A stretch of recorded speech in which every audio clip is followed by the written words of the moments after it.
Good afternoon, everybody. Thank you for coming. I am so proud and honored to be here, and so I want to move straight to the film that we're all here to see, but I'm very pleased to be here alongside my colleague Tony Bishop from AFGE.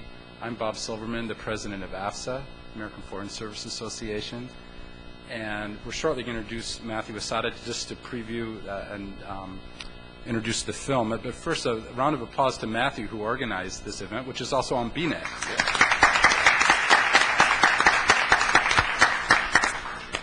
So, unions played a really important role in the actual organizing 50 years ago, on August 28, 1963, of the March on Washington. And so it's really appropriate for Tony and I to be here to welcome you to watch this film.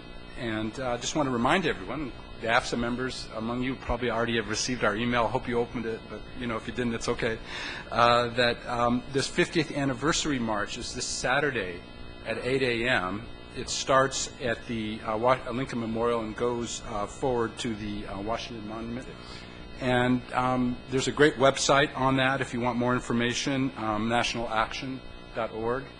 And the 50th anniversary march this Saturday will be to show solidarity against the recent attacks on voters' rights, against the stand your ground state laws, about racial profiling, and to also continue to raise our collective awareness on unemployment, gun rights, gay rights, and other issues affecting our country. So I hope all of you will also be with us this Saturday at 8 a.m. at the Lincoln Memorial. Thank you. Good afternoon. I just want to take this one opportunity for us to recognize that AFGE and AFSA are now standing together to represent employees in the department. So for a brief second, I would like for myself and Mr. Silverman to stand in the middle of the stage, shake hands to show the unity that has now occurred. Okay? Great.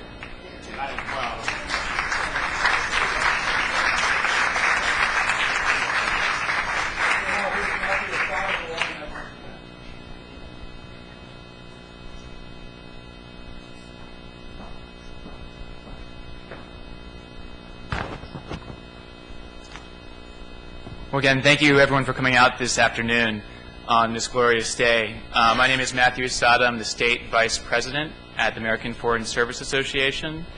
And today's event really is a special occasion because it's an opportunity to take something that originally came from our department, from the United States Information Agency back in 1964, and bring it to you today after it's been wonderfully digitally remastered by the National Archives. And this film really is interesting, again, linking our past and present, linking this important historical event that took place. And before I tell you a little bit about the film, I just want to reflect on how far we've come as a department to where we are today, noting, of course, that we still have much work to do. In 1970, again, for the Foreign Service, only 1% of it was minority. Again, 1% of the Foreign Service in 1970. Today we're at 20%. Obviously we still have more work to do, but we've come a long way. And I think that's one of the messages that began in the civil rights movement back there in the 60s and is continuing. Even AFSA itself has gone through changes, the union. It hasn't always been the strongest proponent of some of these programs in the past. But you look where we are today, standing side by side with AFGE, and you recognize the progress and the change that's come, especially amongst the new generation. I just want to tell a personal story about the march. Obviously, I wasn't born. My parents were only 9 or 10 at that time. But the march had a fundamental impact on my community. I'm a fourth-generation Japanese-American citizen. And back in 1963, the Japanese-American Citizens League was the only Asian-American organization that was marching at that time. In 1963, we were so inspired, my community, that again, we initiated our own efforts to address the injustice that had been done to the Japanese Americans during World War II. In the 1970s and the 1980s, we launched a campaign of redress that in 1988 would result in the Civil Liberties Act, a formal apology by the United States government for the illegal detention of Japanese Americans during World War II. We celebrated the 25th anniversary of that earlier this month. And that's something that the founders of that movement link back to the civil rights movement, that this march in 1963 so inspired them that they were able to bring justice to a people that had been deprived their rights and their liberties.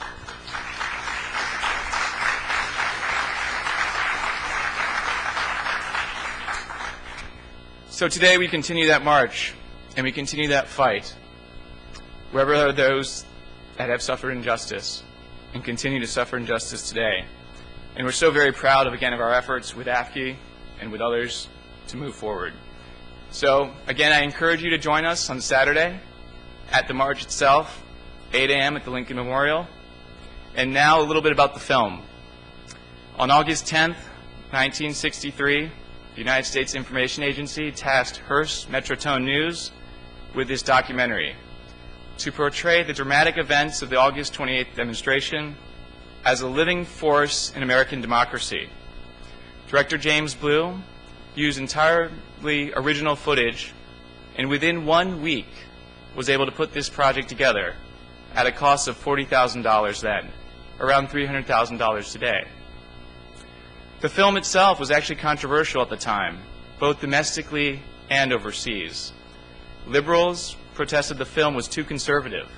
It did not highlight the disparity between whites and blacks, while conservatives argued that the film shouldn't have been made at all.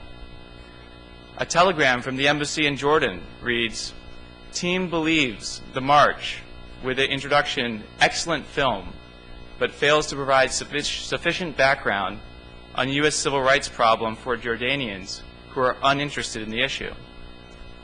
In 1964, they screened the film at film festivals including Venice and Tours with critically acclaim, and the film won several festival prizes. However, it wasn't until 1986 that the film would actually be seen by U.S. audiences. Congress passed legislation, H.R. 4985, that specifically authorized the National Archivist to provide for the distribution of the film here in the United States. So in 2008, when the film was added to the National Film Registry, the National Archives restored the film for the first time. And today, in 2013, coinciding with the 50th anniversary of the march, they've digitally remastered the entire film. And actually going to be showing it next week, Monday, Tuesday, Wednesday, at the National Archives at noon. The department itself, next Monday, with IIP, is going to be broadcasting this film out to the Middle East, South Asia, sharing it with our international audiences. But we thought that this film was so special and such a part of American history that we wanted to bring it here to you today, before the march this Saturday.